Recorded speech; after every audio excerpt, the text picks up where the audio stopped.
2 жолу кайрылып атам.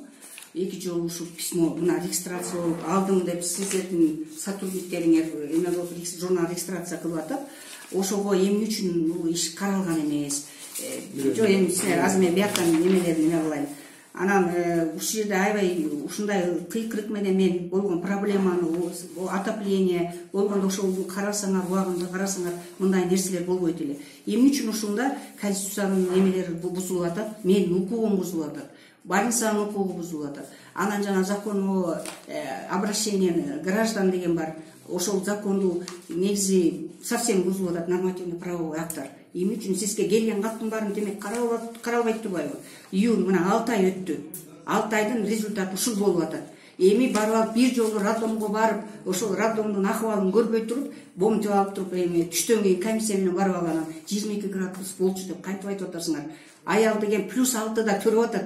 Биз ошол жердеги ден соолугубуз баланын өлүмү менен бүтүп атат, аялдын да ден соолугу, анан врачтардын да ден соолугу, медициналык кызматкерлердин ден соолугу +6да кантип иштеп, кантип ушундай условияга ким жеткирип атат? Мага ушул суроого жооп бериңизчи.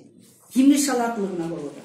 +6 деп атасыз. +6 деген бул силердин информация болот. Жок, мына историяда мына төрөлгөн баланын кетип кой. История болезненный, ал деген ручканын башына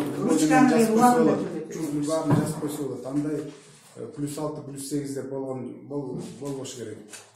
Мына өз координатор өзү барып келди, биздин тиги эксперт Атакеевична Абакировна, зам главврач по лечебной части барды. Анықтап келбейди. +22 деп. Ал анықтаган кийин барды да. Кийин барды. Мына +6 деп турат. Градус жерге жазылат. Мына жазылат. Балады комнатанын температурасы барлык балага жазылат. Мына кара. +6да киши тоң өлөт. Тоң өлгөн үчүн ошондой болуп атат. Мына тоң аткан. Ошондой тоң үчүн тоңган үчүн бала тоң өлөт. +6-ны сиз жазып койдуңуз. Эмнеге жазып койдуңуз? +6, биз барлык аялдарга, барлык балдарга жазабыз. Жазабыз биз.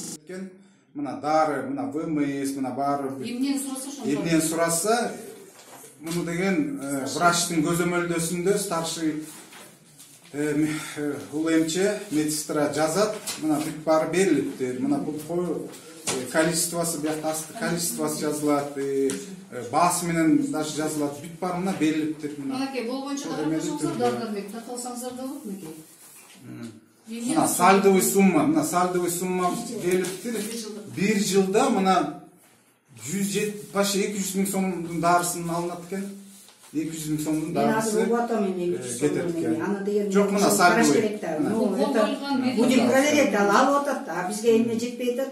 Мисалы, мына значит, муну использовать. Рекламцияга, мисалы, нефентипин, элементарный нефентипин жок. Рекламцияда аял тяжелый келди. Булар өзү специалист атат анда. Это неинтересно.